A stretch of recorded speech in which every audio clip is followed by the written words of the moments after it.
Hello future officers. आज का हमारा टॉपिक है भारतीय निर्वाचन आयोग अर्थात इलेक्शन कमीशन ऑफ इंडिया। हाल ही में दिल्ली के मुख्यमंत्री अरविंद केजरीवाल ने चुनाव आयोग की निष्पक्षता पर सवाल उठाए हैं। अब आइए जानते हैं भारतीय निर्वाचन आयोग के बारे में। भारत का निर्वाचन आयोग एक स्वायत्त संवैधानिक निकाय है जिसे भारत में राष्ट्रीय और राज्य स्तर पर चुनावी प्रक्रियाओं के संचालन की जिम्मेदारी सौंपी गई है।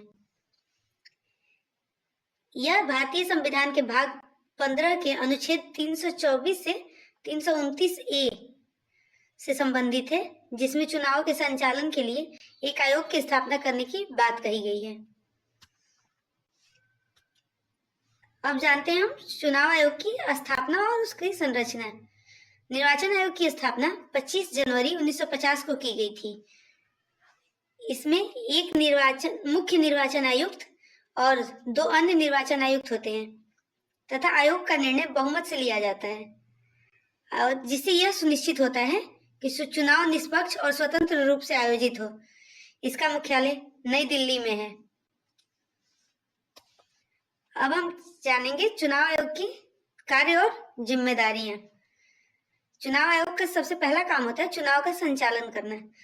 यह संसद, राज्य विधानसभाओं और राष्ट्रपति एवं उपराष्ट्रपति के कार्यालय के लिए चुनाव प्रक्रिया का निर्देशन, नियंत्रण और पर्यवेक्षण करता है। यह आदर्श आचार संहिता अर्थात मॉडल कोड ऑफ कंडक्ट भी लागू करता है, ताकि चुनाव के दौरान राजनीतिक दलों और उम्मीदवारों के लिए आदर्श आचार संहिता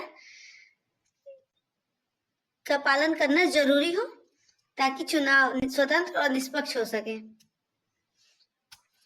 यह मतदाता शिक्षा और पंजीकरण का भी ध्यान रखता है, अर्थात मतदाता सूची का अद्यतन और मतदाता शिक्षा कार्यक्रमों का आयोजन करता है, जिससे मतदाता को अपने अधिकारों और कर्तव्यों के प्रति जागरूक किया जा सके। चुनाव आयोग राजनीतिक दलों का पंजीकरण भी कराता है ताकि उन्हें मान्यता प्रदान करे और चुनाव चिन्ह आवंटित करने का कार्य पूरा हो सके। धन्यवाद।